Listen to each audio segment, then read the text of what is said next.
والعادیات ضبحا فالموریات قدحا فالمغیرات صبحا فأثرن به نقعا فبسطن به جمعا ان الانسان لربه لکنود وانه على ذلك لشهید وانه لحب الخير لشدید افلا يعلم اذا بعثر ما في القبور وحصل ما في الصدور ان ربهم بهم يومئذ لخبیر۔ صدق اللہ العظیم۔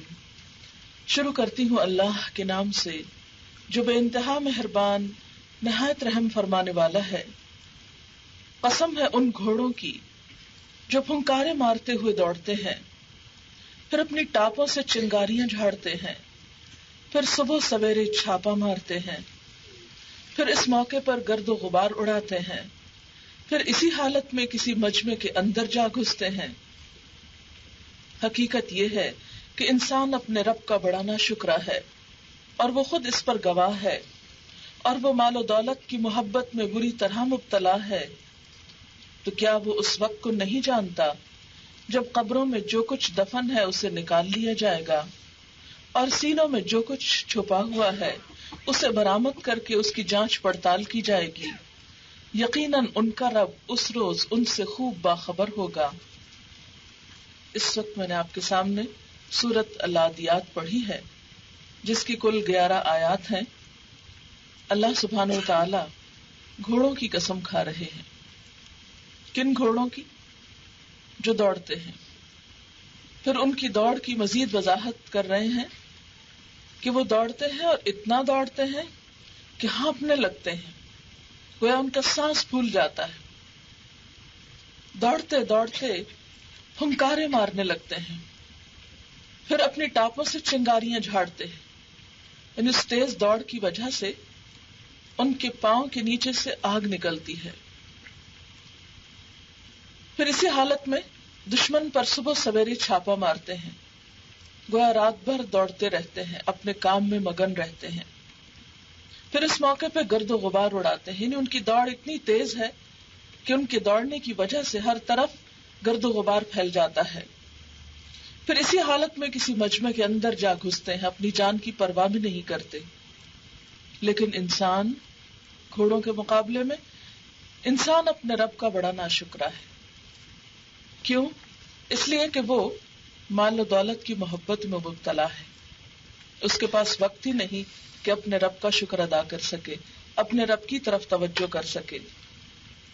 لیکن اس انسان کو جو اپنے رب کو بھولا ہوا ہے، یہ یاد رکھنا چاہیے کہ وہ وقت دور نہیں جب یہ سارا کاروبار زندگی ختم ہو کر رہ جائے گا، اور پھر ایک دوسرا روز آئے گا، ایک دوسری دنیا ہوگی جب تمام انسانوں کو دوبارہ زندہ کیا جائے گا۔ اور نہ صرف یہ کہ انسانوں کو، بلکہ ان کے سینے کے اندر کے خیالات تک کو سامنے لے آیا جائے گا، اور ان سارے خیالات تک کا حساب لیا جائے گا۔ یقیناً ان کا رب اس روز ان سے خوب باخبر ہوگا، گویا انسان کی ساری زندگی کے حالات خود انسان کے سامنے آ جائیں گے، اور اس کا رب انسان کے ایک ایک عمل کو اس کے سامنے پیش کر دے گا، جس سے انسان جھٹلا نہ سکے گا۔ یہ تھا اس سورت کا خلاصہ۔ آئیے تھوڑی تفصیل کے ساتھ دیکھتے ہیں کہ اس سورت میں اللہ تعالیٰ دراصل ہمیں کیا سکھانا چاہتے ہیں۔ عام طور پر جب یہ سورت پڑھی جاتی ہے تو یوں سمجھا جاتا ہے کہ شاید یہ گھوڑوں کی کچھ باتیں کی جا رہی ہیں، یا پرانے زمانے کی کوئی تاریخ بیان کی جا رہی ہے، جب جنگیں میدان میں ہوا کرتی تھیں اور گھوڑے دوڑا کرتے تھے اور دشمن پہ چھاپا مارا کرتے تھے، اور پھر چند ایک باتیں انسان کی حالت کے بارے میں۔ تو بات یہ ہے کہ قرآن پاک صرف 1400 سال پہلے کے لیے نازل نہیں ہوا، صرف اس دور کے میدان جنگ کا یہاں نقشہ نہیں کھینچا جا رہا، بلکہ دراصل یہاں گھوڑوں کی چند صفات کا ذکر کر کے انہیں انسان کے رویے سے کمپیئر کیا جا رہا ہے۔ گھوڑا کیا ہے؟ ایک جانور ہے جو ہر دور میں انسان کی ضرورت رہا ہے۔ گھوڑا جس طرح پرانے زمانے میں انسان کی ضرورت تھا، اسی طرح آج کے دور میں بھی دنیا میں بہت سے علاقے ایسے ہیں کہ جہاں گھوڑے بھاگتے ہوئے انسان کی خدمت میں مصروف عمل ہیں۔ قدیم زمانے میں انسان جنگ لڑنے کے لیے بھی گھوڑوں سے کام لیتا تھا، اسی لیے یہاں جن گھوڑوں کا خاص طور پر ذکر کیا گیا وہ جنگی گھوڑے ہیں۔ گھوڑے کو اللہ تعالیٰ نے پیدا کیا، اس کے اندر جو طاقت رکھی وہ بھی اللہ نے رکھی، اور اتنا طاقتور ہونے کے باوجود اللہ تعالیٰ نے اسے انسان کے لیے مسخر کر دیا کہ انسان اس کی پیٹھ پر سوار ہو سکتا ہے، اسے اپنے قابو میں لا سکتا ہے۔ گھوڑے کو انسان کیا دیتا ہے؟ تھوڑا سا چارہ اور پانی اور بس، لیکن جواب میں گھوڑے سے کتنے فائدے حاصل کرتا ہے۔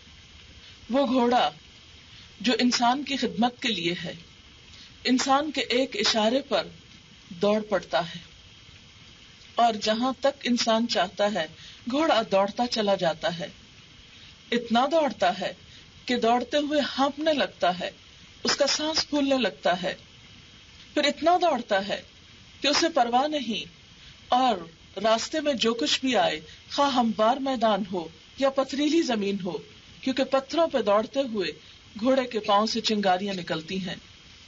تو گویا مالک کے کہنے پر، مالک کی خدمت میں اگر اسے دوڑنا پڑے اور دوڑتے دوڑتے راستوں میں پتھر بھی آ جائیں تو بھی وہ اپنا دوڑنا بند نہیں کرتا، دوڑتا ہی چلا جاتا ہے، حتیٰ کہ اگر اس کے پاؤں سے آگ بھی نکلے تو بھی اسے پرواہ نہیں، وہ اپنی دوڑ میں کچھ بھی کمی نہیں کرتا اور دوڑتا چلا جاتا ہے، اور اتنا دوڑتا ہے کہ ہر طرف گرد و غبار پھیل جاتا ہے، پورا ماحول متاثر ہو جاتا ہے، اس کی دوڑ سے آس پاس کے علاقے متاثر ہوتے ہیں، پتہ چلتا ہے کہ کوئی دوڑ رہا ہے۔ پھر صبح سویرے جب وہ دشمن پر چھاپا مارتا ہے تو گویا اپنی نیند قربان کرتا ہے، اور جب دشمن کی فوج میں جا گھستا ہے تو اپنی جان کی بھی پرواہ نہیں کرتا۔ آئیے اب ہم دیکھتے ہیں کہ ہمارے مالک نے ہمیں کیا کچھ نہیں دیا۔ زندگی کی بے شمار نعمتیں ہیں ہمارے پاس۔ زندگی جیسی نعمت اللہ تعالیٰ چاہے تو کسی وقت بھی واپس لے سکتا ہے۔ یہ ہمارے ہاتھ، پاؤں، جسم کا ایک ایک عضو، یہ ہمارے خون کی سرکولیشن، یہ ہمارا سانس لینا، یہ ہمارا غذا کو ہضم کرنا اور اس کا ہمارے جسم کا حصہ بننا، ہمارے لیے طاقت کا ذریعہ بننا، ہمارا چلنا پھرنا، دیکھنے کی قوت، یہ سب کچھ کس نے دی ہمیں؟ اللہ رب العزت نے۔ پھر اس کے بعد کھانے کے لیے طرح طرح کی نعمتیں دی۔ دنیا میں ہماری خواہشات اور ہماری خوشیوں کے طرح طرح کے سامان پیدا کیے، اس دنیا کو کئی رنگوں میں بنایا، انسان کو عقل جیسی نعمت دی۔ ان ساری چیزوں کو پا کر اتنی نعمتیں کہ جن کو انسان گن نہیں سکتا، ان تعدوا نعمت اللہ لا تحصوها، اگر تم اللہ کی نعمتوں کو گننا چاہو تو گن نہ سکو، ان گنت نعمتیں، دن رات، صبح و شام۔ ان سب کو پا کر ہماری اپنے رب کے راستے میں دوڑ کیسی ہے اور کتنی ہے؟ ہم اپنی طرف نظر دوڑائیں۔ ایک انسان اپنے گھوڑے کو صرف دانا اور پانی دیتا ہے، ایک محدود غذا دیتا ہے، لیکن اس کے مقابلے میں اس سے بے پناہ خدمت لیتا ہے، اور وہ اس کے لیے پوری طرح وفادار ہے کہ اپنی جان تک کی پرواہ نہیں کرتا۔ لیکن ہم اپنے رویے کو دیکھیں۔ اسی لیے تو اللہ تعالیٰ فرماتے ہیں ان الانسان لربہ لکنود، یقیناً انسان اپنے رب کا بڑا ناشکرا ہے، وہ سب کچھ لینے کے بعد اسی کو بھول جاتا ہے، اسی کو فراموش کر دیتا ہے۔ نیکی کے راستے میں، اللہ کی اطاعت کے راستے میں، اللہ تعالیٰ کے ذکر کے لیے، اس کے شکر کی ادائیگی کے لیے، اس کی اطاعت اور فرما برداری کے لیے، اس کے دین کے لیے ہم کتنا دوڑتے ہیں۔ آج ہم میں سے ہر ایک اپنے رویے پر غور کرے۔ دنیا کے کاموں کے لیے، دنیا کی خوشیاں پانے کے لیے ہمارے دل کیسے کیسے نہیں مچل جاتے، ہم کہاں تک نہیں پہنچتے، لیکن دین کے لیے ہماری دوڑ کتنی ہے۔ جب اللہ کی اطاعت کا وقت آتا ہے تو ہماری دوڑ کیسی ہوتی ہے۔ دن بھر اگر ہم اپنی زندگی پر نظر ڈالیں، صبح سے لے کر رات تک، تو ہم میں سے ہر شخص دوڑ رہا ہے، اور جو جو وقت گزر رہا ہے ہم میں سے اکثریت کی دوڑ تیز ہوتی چلی جا رہی ہے۔ وقت کے ساتھ ساتھ ہم سب کی دوڑ بڑھتی چلی جا رہی ہے، ہم سب اپنا بچپن یاد کریں تو شاید اس وقت ہم سب جانتے ہیں کہ زندگی کی دوڑ ایسی نہ تھی جو اب نظر آتی ہے. اس وقت اگر مرد زندگی کے ضروریات پوری کرنے کے لیے، اگر کاروبار کے لیے، کام کے لیے دوڑتے بھی تھے تو کم از کم عورتیں اس دوڑ میں اتنی شریک نہ تھیں. آج تو ماشاءاللہ خواتین بھی دنیا کمانے کی دوڑ بھی کچھ پیچھے نہیں ہیں اور شاید مردوں سے بھی آگے بڑھ کر ہیں. لیکن ہم اپنے آپ سے پوچھیں کہ جب دین کی بات آتی ہے، جب اللہ کی رضا کی بات آتی ہے، جب اس کی خوشی حاصل کرنے کا وقت آتا ہے تو ہماری دوڑ کتنی رہ جاتی ہے. ہم دن بھر دنیا کے کام کرتے ہوئے کتنی بار اپنی سانس پھلاتے ہیں. دنیا کے کاموں میں کتنی دفعہ واقعی ہم ہانپنے لگتے ہیں کہ تیز تیز چلتے ہیں. صبح اٹھتے ہی جلدی جلدی ناشتہ بناتے ہیں، جلدی جلدی بچوں کو رخصت کرتے ہیں، جلدی جلدی بھاگتے دوڑتے گھر کے کام سمیٹتے ہیں، اور جلدی جلدی دوڑتے دوڑاتے گاڑیاں دوڑاتے ہم دنیا کے کاموں میں آفیسز میں پہنچتے ہیں، اپنی جابز پر پہنچتے ہیں، اور پھر دوڑتے دوڑتے گھر پہنچتے ہیں. پھر وہی دنیا کے کام، کھانا پینا، اور ان میں جب تھوڑا سا نمازوں کے لیے وقت آ جائے تو ہماری دوڑ کتنی ہوتی ہے. شاید وہ بھی ہم دوڑتے دوڑتے پڑ جاتے ہیں جبکہ وہاں سکون اور اطمینان کی ضرورت ہوتی ہے. ہم سب اپنے رویوں پر غور کریں. دنیا کے لیے ہماری دوڑ کتنی اور آخرت کے لیے ہماری دوڑ کیسی؟ وہ دنیا جس کے بارے میں ہم سب جانتے ہیں کہ بہت تھوڑی ہے، جس کا زیادہ بھی بہت کم ہے اور جس کا کم تو بہت ہی کم ہے، جس کی مدت بھی بہت تھوڑی ہے، جس میں ملنے والی ساری نعمتیں بھی محدود ہیں. اس کے لیے ہماری کوشش، ہماری دوڑ دن رات ہے. اسی دوڑ میں ہمارا بچپن گزرا. چھوٹے چھوٹے معصوم بچوں کو دیکھیں، کس طرح صبح سویرے ان کو اٹھا دیا جاتا ہے، کس طرح ان کو دوڑایا جاتا ہے اسکولوں کی طرف، کس طرح ان کو پھر ہوم ورک پہ اور کس طرح مختلف کورسز کرانے پہ ہم دن رات پریشان رہتے ہیں. کس طرح جوانی ان کی تعلیم حاصل کرتے اور دنیا کی فکر کرتے گزر جاتی ہے، اور کس طرح پھر بڑھاپا آتا ہے. یہ سب کچھ جتنا بھی زندگی کا وقت ہے کس دوڑ میں گزرتا ہے، کس کوشش میں گزرتا ہے. ہم سب جانتے ہیں کہ صرف دنیا مقصود ہوتی ہے، صرف چند دن کی زندگی کے لیے ہماری یہ ساری کوششیں ہوتی ہیں. لیکن بطور مسلمان ہم سب یہ جانتے بھی ہیں اور مانتے بھی ہیں کہ ہماری اصل زندگی آخرت کی زندگی ہے، جس میں ہمیں ہمیشہ ہمیشہ رہنا ہے، جہاں کسی سے یہ نہیں دیکھا جائے گا کہ اس کا نام کیا تھا، اس کا حسب نسب کیا تھا، اس کے پاس مال کتنا تھا، وہ کس خاندان سے تعلق رکھتا تھا، وہ کس ملک میں رہتا تھا، وہ کیا کرتا تھا. یہ نہیں دیکھا جائے گا. وہاں تو دیکھا یہ جائے گا کہ ایکم احسن عملا، کہ تم میں سب سے اچھے کام کر کے کون آیا، کس نے دنیا کی اس دوڑ میں اپنے رب کو بھی یاد رکھا، کس نے دنیا کے کمانے میں اپنے رب کی رضا کو بھی مد نظر رکھا، کس نے اس کی خوشی پانے کے لیے بھی اپنا وقت قربان کیا، کس نے اس کے راستے میں جانے کے لیے بھی کچھ دوڑ لگائی. ہم سارا ہفتہ دنیا کے کام کریں، اچھی طرح کریں، اچھی نیت کے ساتھ، ان طریقوں کے ساتھ جن پر اللہ تعالیٰ راضی ہے، اس کی نافرمانی کے کام نہ کریں تو دنیا کی دوڑ بھی کچھ بری نہیں. ہاں اگر اس کے پیچھے نیت درست ہے. لیکن اس دنیا کی دوڑ میں دنیا کے کام کرتے ہوئے جب کبھی اللہ کی یاد کا وقت آ جائے، نماز کا وقت آ جائے، دین سیکھنے کا وقت آ جائے، دین سیکھنے کے لیے بلایا جائے، تو اس وقت بھی ہماری دوڑ اسی طرح ذوق اور شوق کے ساتھ ہونی چاہیے. پھر آپ دیکھیے کہ خاص طور پر گھوڑوں کی دوڑ کا ذکر کرتے ہوئے اللہ تعالیٰ ان کی سانس پھولنے کا ذکر کرتے ہیں. اور سانس کا پھولنا اس بات کی علامت ہے کہ وہ جسمانی طور پر بھی مشقت کر رہے ہیں. تو گویا نمبر 1 ہمیں دین کے راستے میں، اللہ کی رضا کے راستے میں جسمانی مشقت سے بھی گزرنا ہے، جسمانی طور پر بھی خود کو تھکانا ہے. ورنہ ہوتا کیا ہے، سب کام کھڑے ہو کر ہم کرتے ہیں، لیکن نماز کا وقت آتا ہے تو ہم بیٹھ جاتے ہیں. ہمارا پکانا کھڑے ہو کر، ہماری واشنگ کھڑے ہو کر، ہماری کلیننگ کھڑے ہو کر، سب کام کھڑے ہو کر، شاپنگ کھڑے ہو کر، لیکن جو ہی نماز کا وقت آتا ہے تو فرض نماز بھی بیٹھ کر. حالانکہ نماز کے لیے قیام فرض ہے، برتن دھونے کے لیے کھڑے ہونا فرض نہیں، وہ آپ بیٹھ کے بھی دھوئیں تو کچھ منع نہیں، کپڑے دھونے کے لیے بھی بیٹھ جائیں تو کچھ حرج نہیں، لیکن نماز کے لیے کھڑے ہونا شرط ہے. قوموا للہ قانتین، مگر ہمارے رویے کیا ہیں؟ دنیا کے ہر کام ایفیشینٹلی، لیکن جب نماز کا وقت آئے تو ساری تھکاوٹ اس وقت آ جاتی ہے. سب سے آخری وقت پر پڑھتے ہیں جب پتہ نہیں چلتا کہ کیا پڑھا اور کیا نہیں پڑھا. پھر اس کے بعد خاص طور پر یہ بتایا گیا کہ وہ چنگاریاں جھاڑتے ہوئے دوڑتے ہیں.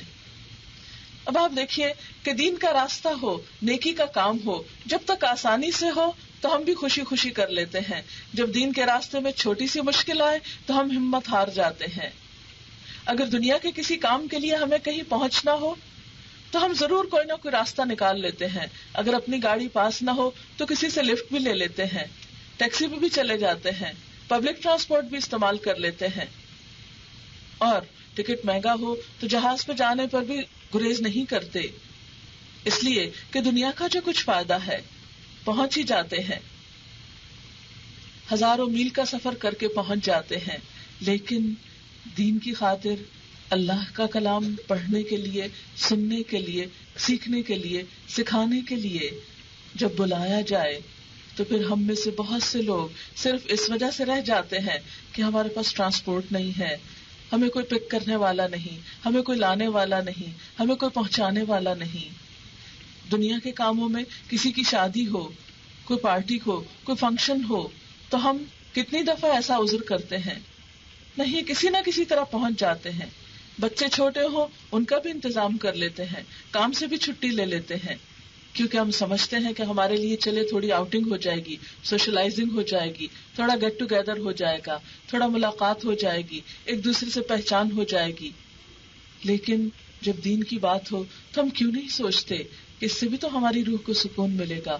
ہر وقت تو ہم مادہ پرستی کا شکار ہیں. کیا ہوا اگر کچھ لمحات اللہ کے لیے نکال لیں، دنیا کے سارے ہنگاموں کو چھوڑ کر چند لمحے اس کی قربت میں، اس کی یاد میں، اس کی کتاب میں کھو کر بھی گزارے.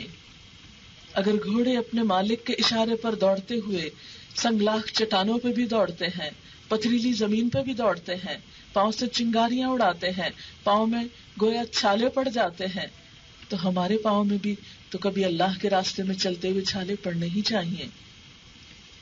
حدیث پاک میں آتا ہے اس پاؤں پر جہنم کی آگ حرام ہو جاتی ہے جو اللہ کے راستے میں نکلے اور گرد آلود ہو جائے، یعنی اسے کچھ تکلیف پہنچے. پھر فرمایا فالمغیرات صبحا، صبح صبح چھاپا مارنے والے ہیں. اب دیکھیے کہ رات کی نیند کتنی پیاری ہوتی ہے، لیکن گھوڑے اپنے مالک کی رضا کی خاطر رات کی نیند بھی قربان کرتے ہیں. عربوں میں دن بہت گرم ہوتے تھے، تاریخ بتاتی ہے، تو عموماً رات کا وقت ٹھنڈا ہوتا، لوگ سفر کے لیے رات کا وقت اختیار کرتے، اور جب کسی دشمن پر حملہ کرنا ہوتا تو رات کے آخری پہر میں، جبکہ بہت غفلت کا اور نیند کا وقت ہوتا، اس وقت اچانک چھاپا مارا جاتا تھا. تو اس سے یہ پتا چلتا ہے کہ دشمن پہ یلغار کرنے والا اس وقت اٹھ جاتا ہے جب عام طور پر لوگ غفلت میں پڑے ہوتے ہیں. ہمارے لیے بھی صبح کے وقت اٹھنا، اپنی نیند کو چھوڑنا اور اپنے دشمن یعنی شیطان پہ یلغار کرنا ایک مشکل مرحلہ ہوتا ہے. گھوڑا تو اپنے مالک کی خاطر اس وقت اٹھ جاتا ہے اور دوڑنے لگتا ہے، لیکن ہم اپنے رب کی رضا حاصل کرنے کے لیے کتنی خوشی سے اٹھتے ہیں، کتنے شوق سے اٹھتے ہیں. کیا اکثر ایسا ہی نہیں ہوتا کہ سوتے سوتے الارم پہ ہاتھ رکھ دیتے ہیں، اچھا ابھی اٹھتے ہیں، ایک دفعہ ادھر منہ موڑ لیا، پھر ادھر موڑ لیا، پھر ادھر موڑ لیا، اتنے میں سویر ہو گئی اور نماز کا وقت چلا گیا. کیا رب نے ہمیں اتنی میٹھی نیند اسی لیے دی تھی کہ صبح اٹھ کر اسی کا شکر ادا نہ کریں اور اس کی نافرمانی میں صبح کریں؟ ہم کیوں نہیں سوچتے کہ ہماری کتاب زندگی کا ایک ایک ورق روز پلٹا جاتا ہے؟ ہم کیوں نہیں سوچتے کہ اس ورق کے اوپر سب سے پہلی بات اللہ کی نافرمانی ہوتی ہے؟ آج کے دن کا ورق جب الٹا گیا تو پہلی چیز کیا لکھی گئی؟ فرشتوں نے جا کر کیا بتایا کہ جب ہم نے تیرے بندے کو چھوڑا اے رب تو وہ سو رہا تھا، تیری نافرمانی میں تھا. صبح کی نیند اگرچہ بڑی عزیز ہوتی ہے، لیکن جنہیں اللہ کی محبت اور اللہ کی قربت عزیز ہوتی ہے وہ ان ساری چیزوں کو چھوڑ سکتے ہیں. وہ تو اس سے آگے فجر سے بھی پہلے اٹھ جاتے ہیں، اس لیے کہ جس سے محبت ہو اس کے لیے نیند قربان کرنا تو کچھ مشکل نہیں ہوتا. جب بھی کوئی عزیز دوست آ جائے، جب بھی کسی ایسے انسان سے ملاقات ہو جو بہت دیر بعد ملا ہو اور جس کی ملاقات بہت عزیز ہو، تو عام طور پر کیا ہوتا ہے کہ دن بھر کے کام کرنے کے باوجود بھی رات کو دیر تک جاگا جاتا ہے، خوشی خوشی نیند قربان کرتے ہیں. ہم میں سے ہر ایک اپنے بارے میں سوچے، کیونکہ ہماری اکثر یہ عادت ہے کہ دوسروں کے بارے میں خوب سوچتے ہیں، دوسروں کا جائزہ خوب لیتے ہیں، دوسروں پہ تنقید خوب کرتے ہیں، دوسروں پہ ترچھی نظر رکھتے ہیں، لیکن خود کو بھول جاتے ہیں. ہم میں سے ہر ایک اپنا جائزہ لے کہ ہم نے اپنے رب کی محبت میں کتنی نیندیں قربان کی. دنیا والوں کی محبت میں، پیسے کی محبت میں، اولاد کی محبت میں اور دیگر انسانوں کی محبت میں تو شاید بہت سی نیندیں قربان کی ہوں، اور شوق سے کی ہوں، خوشی سے کی ہوں. اپنے رب کی خاطر کتنی نیند قربان کی. فَأَثَرْنَ بِهِ نَقْعًا فَوَسَطْنَ بِهِ جَمْعًا. پھر گھوڑوں کی ایک اور صفت بیان کی گئی کہ وہ اس موقع پر گرد و غبار اڑاتے ہیں، یعنی دوڑتے ہوئے ان کے پاؤں کی رفتار سے اور ان ٹاپوں کی بھوچھاڑ سے اتنی گرد اڑتی ہے کہ ہر طرف گرد ہی گرد ہو جاتی ہے. تو اس سے کیا پتا چلتا ہے کہ گھوڑا جب اپنے مالک کی خاطر دوڑتا ہے تو اس بات کی پرواہ نہیں کرتا کہ آس پاس کیا ہو رہا ہے. اس کی دوڑ سے اس کا ماحول متاثر ہوتا ہے، اسی طرح بندہ مومن کی دوڑ سے ماحول متاثر ہوتا ہے. ارد گرد پتہ چلتا ہے کہ یہ اپنے رب کی خاطر دوڑ رہا ہے. ماحول میں ایک تبدیلی آتی ہے. جو لوگ اپنے رب کی خاطر، اپنے دین کی خاطر دوڑتے ہیں، ان کی دوڑ سے ان کے آس پاس کے ماحول میں ضرور تبدیلی آتی ہے. ایک ماں جو اللہ کی محبت میں دوڑتی ہے تو ہو نہیں سکتا کہ بچوں کو ایک چلتا پھرتا اللہ کی محبت کا نمونہ جب نظر آئے تو ان کے اندر ایک تبدیلی نہ آئے، ان کو محسوس نہ ہو یہ محبت. اس گھر میں ایک دوسری ہی خوشبو پھیل جاتی ہے. جیسے مٹی کے اڑنے سے ایک خاص قسم کی خوشبو پھیلتی ہے، اسی طرح اس شخص کے دوڑنے سے جو اللہ کی محبت میں دوڑ رہا ہو، نیکی کے کاموں میں دوڑ رہا ہو، بھلائی اور خیر میں دوڑ رہا ہو، خلق خدا کی مدد کے لیے دوڑ رہا ہو، اس کے دوڑنے سے بھی آس پاس متاثر ہوتا ہے، ماحول میں ایک تبدیلی آتی ہے. فَوَسَطْنَ بِهِ جَمْعًا. گھوڑے دوڑتے دوڑتے دشمن کے لشکر میں جا گھستے ہیں. اور دشمن کے لشکر میں جا گھسنا یا ایسے جیسے شہد کی مکھیوں کے چھتے میں ہاتھ ڈالنا کہ ساری چمٹنے کو تیار ہو جائیں. ہم میں سے کبھی کوئی ایسے چھتے کے پاس سے بھی گزرے تو ایک دم الرٹ ہو جاتے ہیں کہ کہیں کوئی مکھی آ کے مجھے نہ کاٹ لے. چھپتے چھپاتے اپنے آپ کو بچتے بچاتے نکل جاتے ہیں. لیکن گھوڑے کو دیکھیے، وہ مالک کے اشارے پر، اس کے حکم پر دوڑتے دوڑتے دشمن کے لشکر میں جا گھستا ہے، اور اس بات کے لیے خوف نہیں کھاتا کہ اسے ابھی کوئی تیر آ کر لگے گا اور ہو سکتا ہے کہ اس کی جان جائے. کیونکہ پہلے زمانے میں جب گھوڑوں پہ جنگیں ہوتی تھی تو انسانوں کے ساتھ ساتھ گھوڑے بھی قربان ہو جایا کرتے تھے. تو انسان کو بتایا ہی جا رہا ہے کہ ایک جانور تو تمہارے لیے قربان ہو سکتا ہے، اپنی جان کی پرواہ نہیں کرتا. اے انسان بتا، کیا تیرے اندر بھی وہ دل ہے کہ تو اپنی جان اپنے رب کے لیے قربان کر سکے؟ کیونکہ آخری مرحلہ تو پھر جان قربان کرنے کا ہوتا ہے.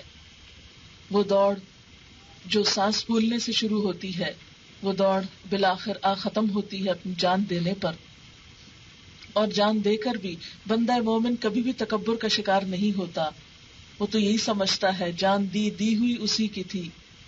حق تو یہ ہے کہ حق ادا نہ ہوا، کہ انسان اپنے رب کی خاطر جان بھی قربان کرتے تو بھی کوئی حق ادا نہیں ہوتا، اس لیے کہ یہ جان بھی تو اسی نے دی. اگر اس کو واپس لوٹا دی تو کیا احسان کیا. ان باتوں کو کر کے 5 قسمیں کھا کر اللہ تعالیٰ فرماتے ہیں ان الانسان لربہ لکنود. بے شک انسان اپنے رب کا بڑا ناشکرا ہے، سب کچھ لینے کے بعد اسی کو بھول جاتا ہے.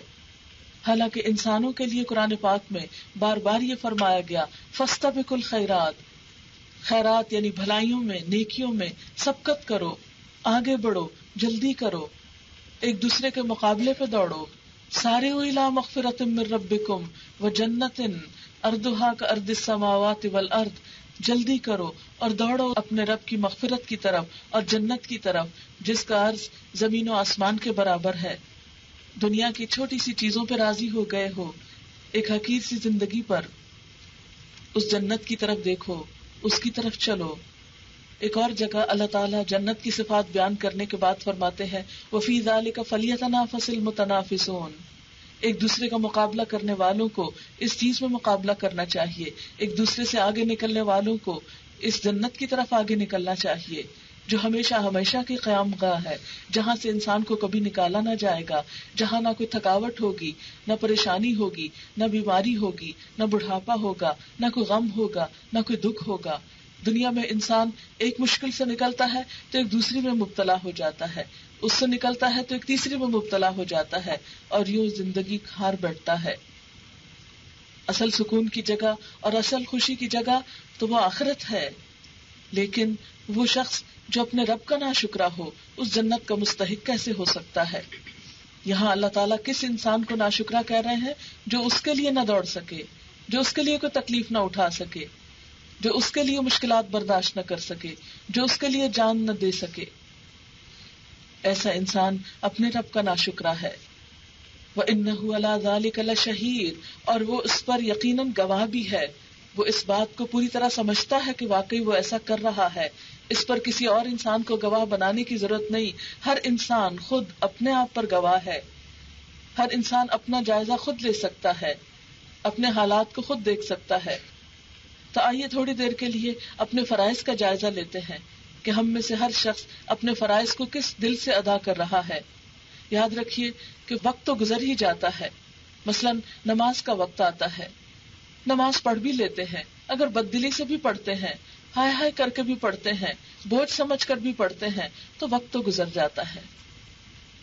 اگر رب کی محبت کے ساتھ پڑھتے ہیں، اگر اس کے ذکر کے لیے، اس کی یاد کے لیے، اس کے شکر کے لیے پڑھتے ہیں، تو وہی نماز رب کی پسندیدہ ہے. اسی طرح رمضان آتا ہے تو ہم ڈرنے لگتے ہیں، ہاں اتنے گھنٹے بھوکا رہنا پڑے گا. لیکن آپ نے دیکھا ہوگا کہ وقت گزر جاتا ہے، رمضان آتا ہے اور چلا جاتا ہے. دیکھنا یہ ہے کہ ہمارا رویہ اس میں کیا ہوتا ہے. اسی طرح اللہ کی راہ میں جب دینے کا وقت آتا ہے، زکوٰۃ کی ادائیگی کا وقت آتا ہے، نفل صدقات کی ادائیگی کا وقت آتا ہے، تو اس وقت ہمارے دل کا حال کیا ہوتا ہے. اور وہ بھی بات دراصل یہی ہے کہ جیسے بارش کا ایک پہلا قطرہ ٹپکنے کی دیر ہوتی ہے، پھر اس کے بعد موسلا دھار بارش شروع ہو جاتی ہے. انسان جب اپنے رب کی خاطر دینے لگتا ہے تو شیطان اس کو روکتا ہے.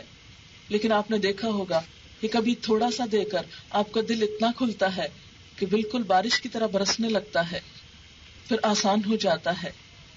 ایک نیکی دوسری نیکی کو راہ دیتی ہے، انسان کے لیے آسانیاں پیدا ہوتی چلی جاتی ہیں. لیکن ہم اپنے آپ کا جائزہ لیں کہ جس رب نے ہمیں دیا، ہم اس کے بندوں پر، اس کے دین کے راستے پر کتنا خرچ کرنے والے ہیں، کس دل اور کس شوق کے ساتھ، کس خوشی کے ساتھ. ان الانسان لربہ لکنود، انسان اپنے رب کا بڑا ناشکرا ہے. پھر اسی طرح آپ دیکھیں کہ ورلڈ ٹور کرنے میں ہمیں کوئی زحمت نہیں ہوتی، لیکن اللہ کے گھر میں جانے کے لیے کتنی خوشی سے جاتے ہیں. بہت سے لوگ حج کا فریضہ بہت سی وجوہات کی بنا پہ ٹالتے رہتے ہیں، کبھی کوئی عذر پیش کرتے ہیں، کبھی کوئی عذر پیش کرتے ہیں. حالانکہ اسی سارے اوقات کے درمیان، انہی ساری مصروفیات میں دنیا کے ملکوں میں جانے سے نہیں چوکتے، لیکن اللہ کے گھر جانے میں بہت مشکل ہوتی ہے.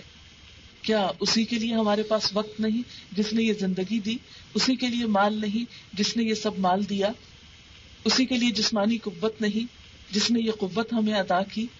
تو جس رب نے یہ سب کچھ دیا، اس کی راہ پہ جاتے ہوئے ہمارا دل کیا کہتا ہے؟ ہم میں سے ہر ایک کو صرف یہ فکر نہیں کرنی کہ وہ چند فرائض پورے کر رہا ہے، یہ بھی دیکھنا ہے کہ کس دل سے کر رہا ہے، کتنے شوق سے کر رہا ہے، کتنی محبت سے کر رہا ہے. الحمدللہ ہم میں سے بہت سے لوگ قرآن پڑھتے ہیں، بہت سے لوگ نماز پڑھتے ہیں، حج روزہ بھی کرتے ہیں، زکوٰۃ بھی دیتے ہیں، لیکن ان سب چیزوں کو ہم بوجھ کیوں سمجھتے ہیں؟ اللہ تعالیٰ فرماتے ہیں وَإِنَّهُ عَلَىٰ ذَلِكَ لَشَهِيدٌ، انسان خود اس پر گواہ ہے. یقیناً وہ گواہ ہے، وہ جانتا ہے کہ ان کاموں کو کرتے وقت اس کا دل کیوں نہیں کھلتا، وہ شوق سے آگے کیوں نہیں بڑھتا، وہ بار بار پلٹ پلٹ کے سوچتا کیوں ہے، وہ بچا بچا کے رکھتا کیوں ہے.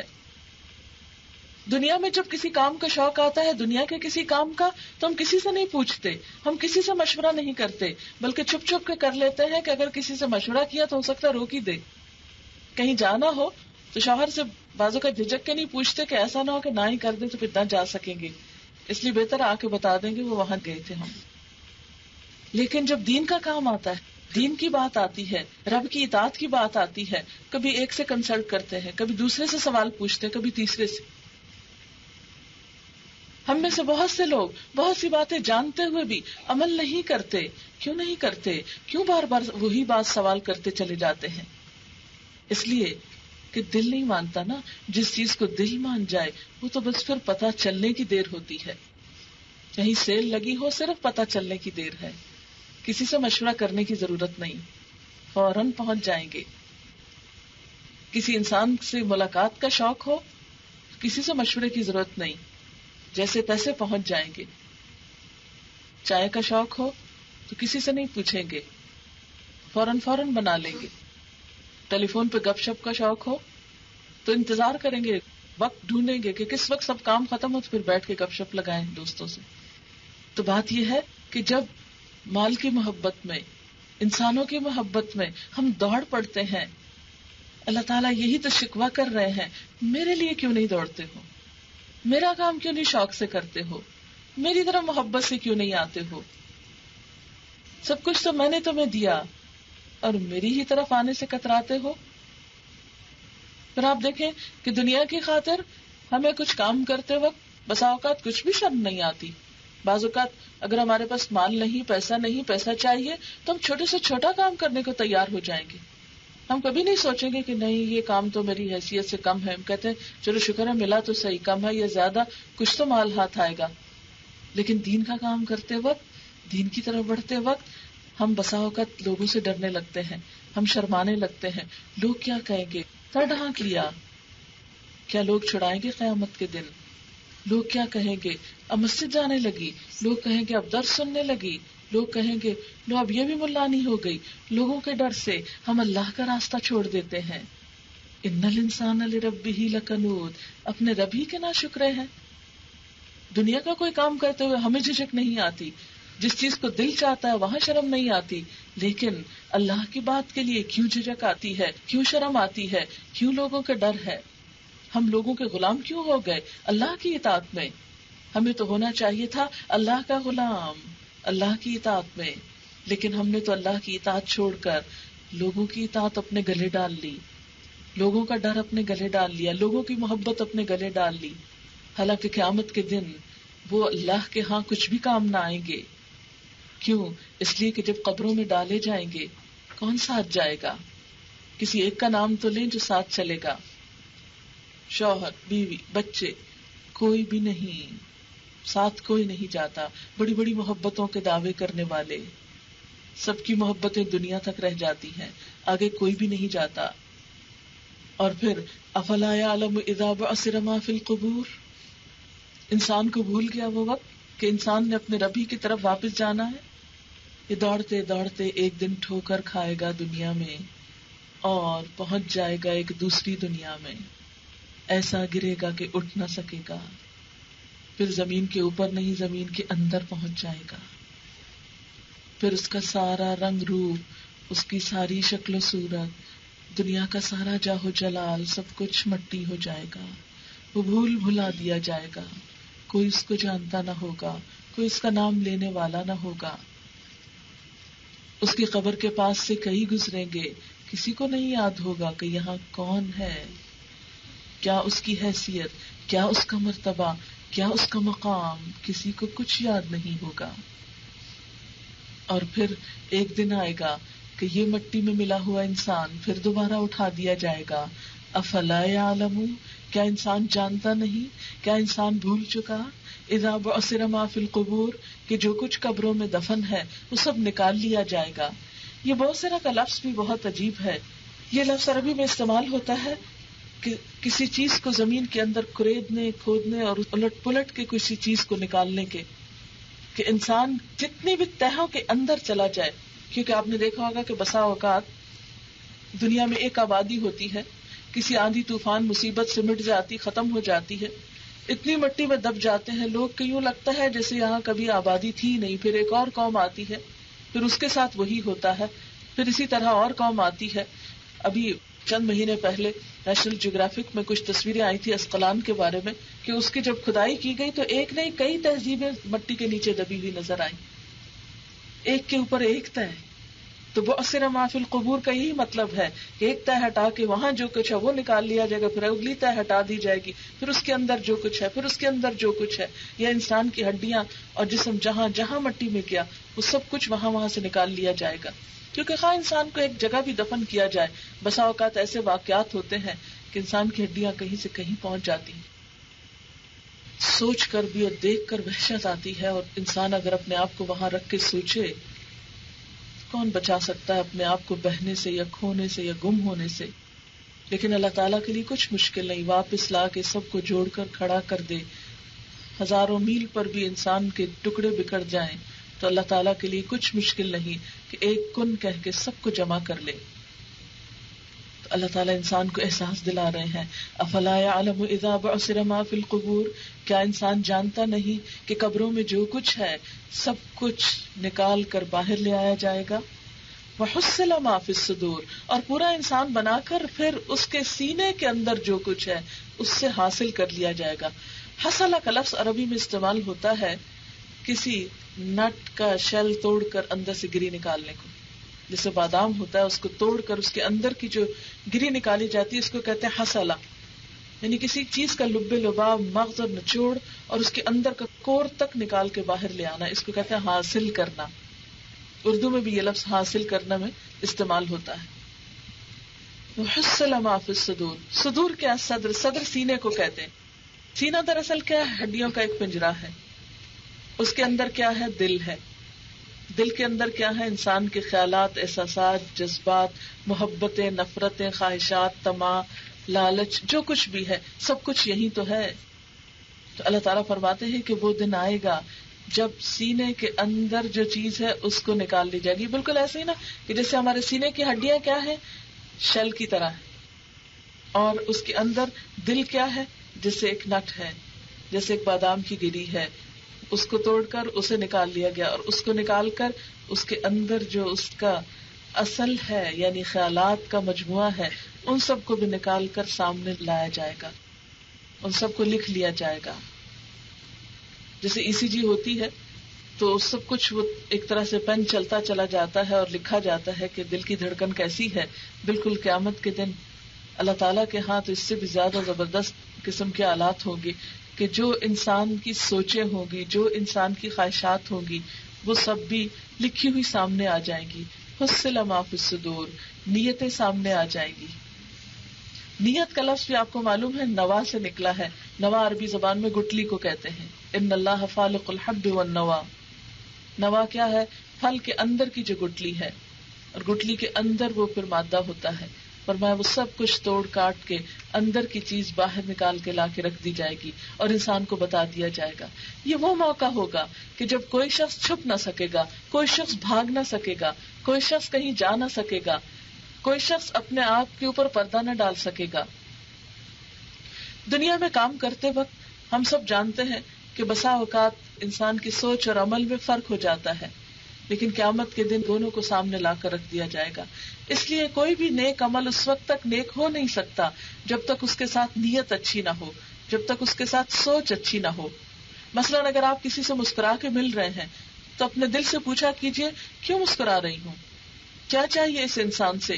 کیا کسی مطلب کے لیے، دنیا کی کسی حقیر غرض اور کسی لالچ کے لیے، یا محض اللہ کی خاطر کہ مجھے اس انسان سے کچھ نہیں چاہیے، صرف یہ کہ میرے دین کا تقاضا یہ ہے، میرے رب کو پسند یہ ہے کہ میں اس انسان سے ملوں تو خوشی سے ملوں. مسکرانا بھی صدقہ ہے، مسکرانا ایک عبادت ہے.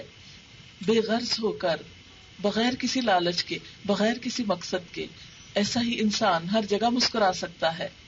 لیکن جو انسان صرف ایک تجارتی مسکراہٹ رکھتا ہے وہ صرف اس جگہ مسکراتا ہے جہاں وہ کچھ مطالبہ رکھتا ہے، جہاں وہ کچھ مطلب رکھتا ہے، جہاں اس کی کچھ غرض ہوتی ہے. پہلی قسم کا انسان کہ جو بے غرض ہو کر مسکراتا ہے وہ اللہ کا بھی پسندیدہ ہے اور بندوں کا بھی پسندیدہ ہے. اور وہ انسان جو غرض رکھ کے مسکراتا ہے وہ اللہ کی نگاہ میں بھی کوئی مقام نہیں رکھتا، اور بندوں کی نگاہ میں بھی بہت جلد پہچانا جاتا ہے کہ اس کے دوہرے رویے، کہ جب مطلب ہو تو بہت اچھی طرح ملنے کو آتا ہے، اور جب مطلب ختم ہو جائے تو اپنے آپ کو اس طرح اجنبی بتاتا ہے کہ گویا اس کو کوئی پہچانتا ہی نہ ہو۔ اسی طرح کوئی بھی معاملہ ہو زندگی کا، اسلام کی بنیادی تعلیم یہی ہے کہ انما الاعمال بالنیات، اعمال کا دار و مدار نیتوں پر ہے۔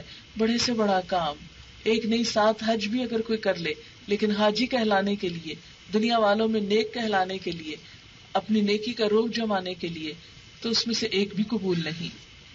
لیکن اگر انسان چھوٹے سے چھوٹا عمل بھی خلوص نیت کے ساتھ کرتا ہے تو اللہ تعالیٰ کے ہاں اس کی بہت بڑی قبولیت ہے۔ اس کے ہاں کوالٹی چاہیے، خواہ وہ تھوڑا سا عمل ہی کیوں نہ ہو، انسان کی بخشش کے لیے کافی ہو جاتا ہے۔ پھر فرمایا ان ربہم بہم یومئذ لخبیر، بے شک ان کا رب ان کے بارے میں اس دن خوب باخبر ہوگا۔ انسان کے صرف ظاہری اعمال ہی نہیں، انسان کے اندر کی سب باتیں بھی اللہ کو معلوم ہوگی، اور جب انسان اپنے رب کے سامنے بالکل عیاں ہوگا تو چھپ کر بھاگ کر کہاں جا سکے گا۔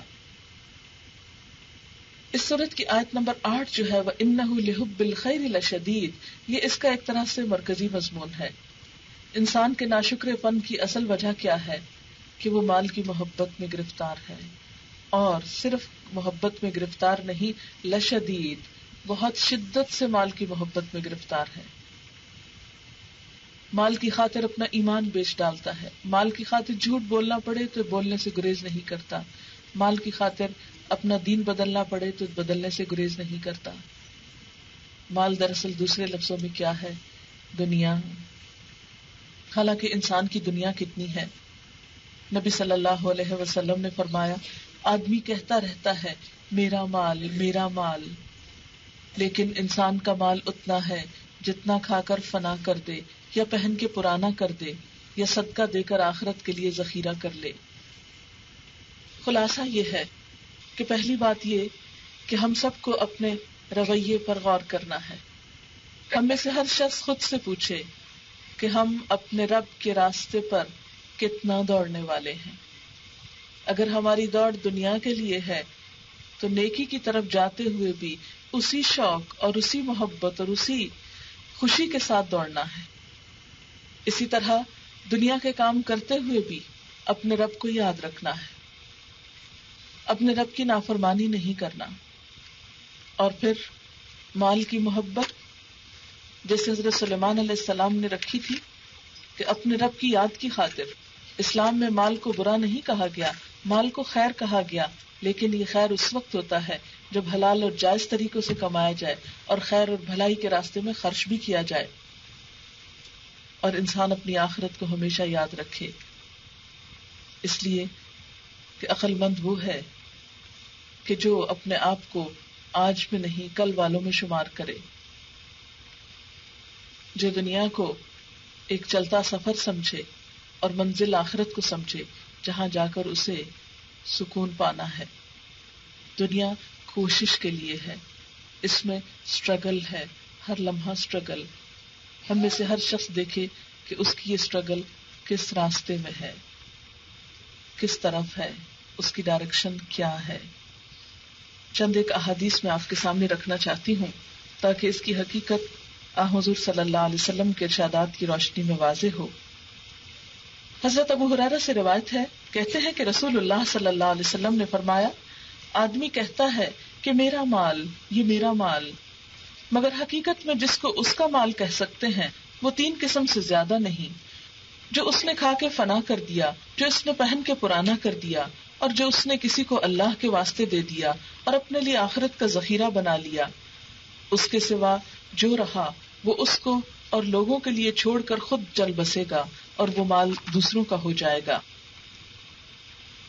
حضرت کعب بن مالک سے روایت ہے، کہتے ہیں کہ رسول اللہ صلی اللہ علیہ وسلم نے فرمایا 2 بھوکے بھیڑیے بکریوں کے ریوڑ میں گھس جائیں تو وہ اس ریوڑ کو اتنا نقصان نہیں پہنچاتے جتنا آدمی کے دین کو مال کی دھن اور مرتبے کی ہوس نقصان پہنچاتی ہے۔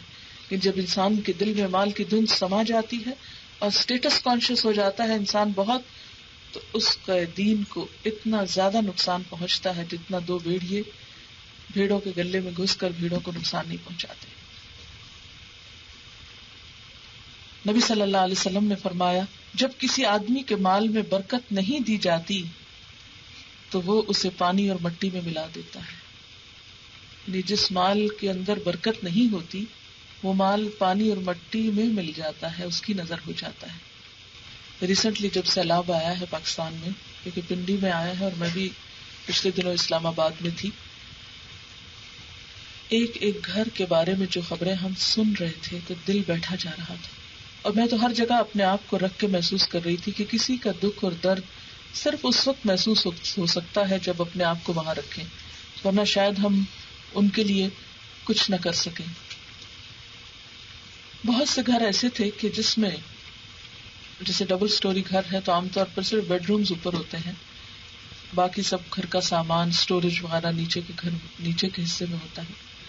پانی آیا اور فرسٹ فلور کی چھتوں تک کو چھو گیا. کئی سال کے پڑی ہوئی کتابیں، ڈاکیومنٹس، کپڑے، کھانے پینے کی چیزیں، کچن، ٹیلی فون، الیکٹرانکس، ہر چیز پانی کے اندر ڈوب گئی. اور پنڈی میں آپ سب نے سنا ہوگا کہ ایک نالا ہے، نالا لئی. وہ نالا جو ہے اس کا بہاؤ جہاں جہاں گیا اس کے ساتھ مڈ اور مٹی اور کیچڑ. جب وہ گھروں کے اندر گھس گیا پانی، تو اس کے بعد جب پانی آہستہ آہستہ واپس اترا تو بہت سی مٹی اور کیچڑ اور دلدل گھروں میں رہ گیا، جیسے صوفہ سیٹس، بیڈس اس طرح پانی اور مٹی کے اندر ڈوب گئے کہ پہچانا نہیں جاتا تھا کہ یہ کوئی مٹی کا تودا پڑا ہوا ہے یا کوئی بیڈ رکھا ہوا ہے یا کوئی صوفہ سیٹ رکھا ہوا، کیونکہ اتنے ہیوی ہو چکے تھے فرنیچر، کپڑے اور دیگر چیزیں کہ جن کے اندر پانی گھس گیا. پھر بجلی چلی گئی، گیس نہیں مل رہی، ٹیلی فون کا ڈسکنیکٹ ہو گئے، لوگ کئی دن تک چھتوں کے اوپر ٹنگے رہے، وہاں سے کھانا ان کو سپلائی کیا جا رہا تھا. بعض لوگ جس اکا دکا جیسے کسی کے گھر میں کچن اوپر ہے تو وہ کھانا پکا کر سب کو بھیج رہے ہیں. بعض بھینسیں تیرتی ہوئی سیکنڈ فلور پہ آ کے لٹک گئی. درختوں کے اندر ایک جگہ پر ایک بستی تھی جہاں دودھ کے گوالے تھے، تقریباً 1000 بھینسیں جو تھی وہ پانی میں ڈوب گئی. اتنی بری طرح تباہی ہوئی ہے. شاید اس سے بھی بڑے بڑے سیلاب آتے ہوں، لیکن چونکہ وہ بہت قریب سے دیکھا ہے تو اس لیے دل دہل کے رہ گیا. اور اس وقت یہ حدیث یاد آتی ہے کہ جب مال میں برکت نہیں ہوتی تو مٹی اور پانی میں ملا دیا جاتا ہے. اتنے سجے ہوئے گھر، کئی سالوں کی محنت، کون سوچ سکتا تھا کہ راتوں رات ایسا پانی آئے گا. یوں لگ رہا تھا کہ جیسے کوئی آبشار بہ رہی ہو، یعنی چند گھنٹوں کی بارش نے اتنا تیز پانی، ایک ریلا آ رہا ہے، دوسرا آ رہا ہے، تیسرا آ رہا ہے، اور کوئی سوچ نہیں سکتا تھا کہ یہ واقعی ان کے گھروں تک بھی چڑھ آئے گا. اور بعض اوقات تو ایک منزل سے اوپر بھی گیا ہے پانی. تو بات یہ ہے کہ یہ نہیں کہ نعوذ باللہ وہ لوگ کو بہت گناہگار تھے تو اس وجہ سے ان کے ساتھ یہ ہوا. اللہ تعالیٰ دونوں کو آزماتا ہے. جس پہ مصیبت آتی ہے اس کی بھی آزمائش ہوتی ہے اور جن پہ نہیں آتی ان کی بھی ہوتی ہے کہ اب یہ رویہ کیا کرتے ہیں. جب مصیبت آتی ہے تو اس انسان جس پر مصیبت آئی ہے اس کا رویہ کیا ہے. اللہ تعالیٰ کا یہ تو قرآن پاک میں وعدہ ہے کہ ہر ایک کو آزمائے گا، چاہے کوئی نیک ہے یا بد ہے، سب کو آزمائے گا. اس لیے یہ نہیں کہ جن کے گھر میں سیلاب آ گئے وہ سب بہت برے لوگ تھے تو اس لیے ان کی آزمائش ہے. قرآن پاک میں آتا ہے وَلَنَبْلُوَنَّكُمْ بِشَيْءٍ مِّنَ الْخَوْفِ وَالْجُوعِ وَنَقْصٍ مِّنَ الْأَمْوَالِ وَالْأَنفُسِ وَالثَّمَرَاتِ. ہم ضرور آزمائیں گے تم کو، بِشَيْءٍ مِّنَ الْخَوْفِ خوف سے، وَالْجُوعِ بھوک سے، وَنَقْصٍ مِّنَ الْأَمْوَالِ مالوں کی کمی سے، وَالْأَنفُسِ جانوں کی کمی سے، وَالثَّمَرَاتِ اور پھلوں کی کمی سے. ایسے میں کرنا کیا چاہیے؟ وَبَشِّرِ الصَّابِرِينَ خوشخبری دے دو صبر کرنے والوں کو. الذین اذا اصابتهم مصیبۃ جب ان کو کوئی مصیبت آتی ہے قالوا انا للہ وانا الیہ راجعون کہتے ہیں کہ ہم اللہ کے لیے ہیں اور اسی کی طرف واپس جانے والے ہیں. اگر دوسری چیزیں چلی گئی تو ہم بھی جانے والے ہیں، اگر مال چلا گیا تو انسان بھی جانے والا ہے، رہنا تو یہاں کسی کو نہیں. اور جن کو اللہ نے بچا لیا ان کے لیے اب کیا آزمائش ہے؟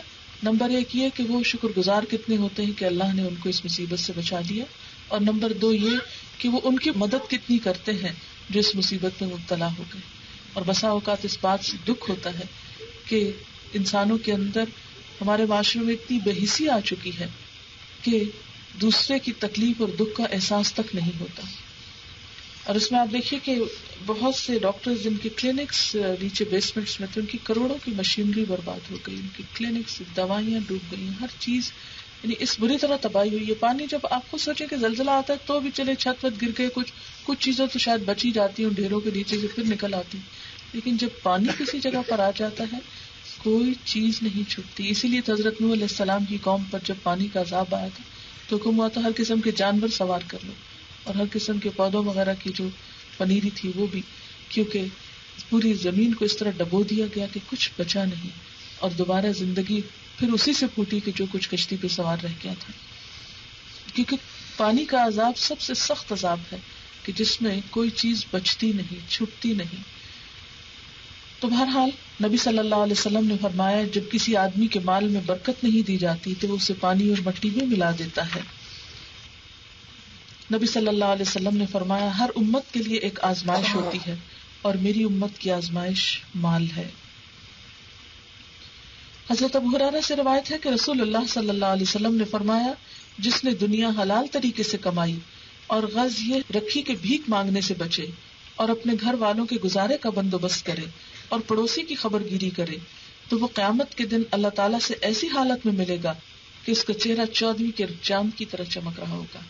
یعنی مال کمانا برا نہیں، دنیا کے لیے کوشش کرنا برا نہیں، لیکن اس کے لیے غرض کیا ہے؟ نمبر 1 یہ کہ خود ہاتھ پھیلانے سے بچے، یعنی انسان کے لیے رزق حلال کمانا عبادت ہے، کیونکہ مانگ کر کھانا برا ہے. اگر کوئی شخص بھیک مانگنے سے بچنے کے لیے کماتا ہے، اپنے گھر والوں کی ضروریات کے لیے کماتا ہے اور مال سے اپنے پڑوسی کی خبر گیری کرتا ہے، صرف خود غرضی کا شکار نہیں ہوتا، صرف اپنی ذات کے لیے نہیں کرتا، دوسروں کی بھی خبر گیری کرتا ہے، تو قیامت کے دن ایسا مال کمانے والا اتنی خوبصورت حال میں اٹھے گا کہ جیسے 14ویں کا چاند چمک رہا ہو.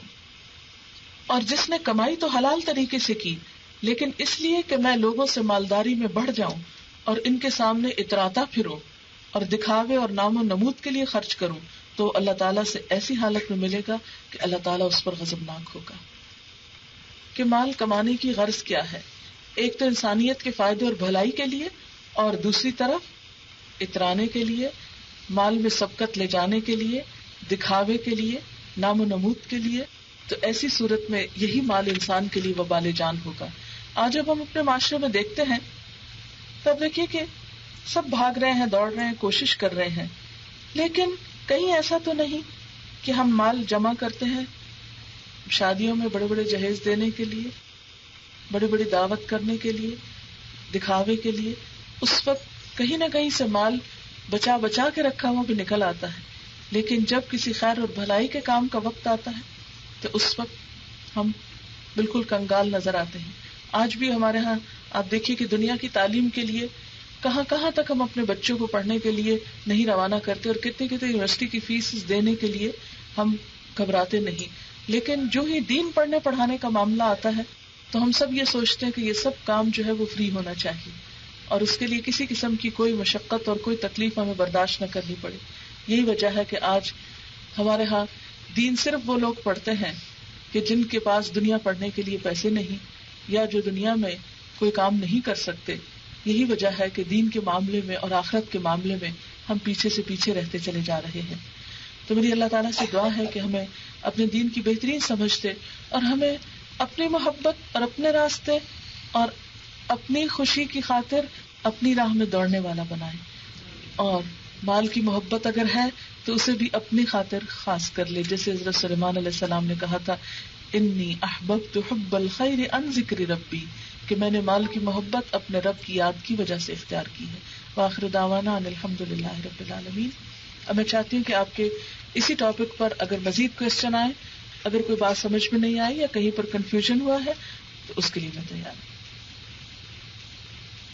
سوال ہے کہ جب ہم رزق حلال کی تلاش میں گھوڑے کی طرح ہانپ رہے ہیں، اس دوڑ دھوپ میں دینی فرائض ادا کرتے ہیں، شکر گزاری اور ناشکر پن کی حد توازن براہ کرم تفصیل بتا دیجیے.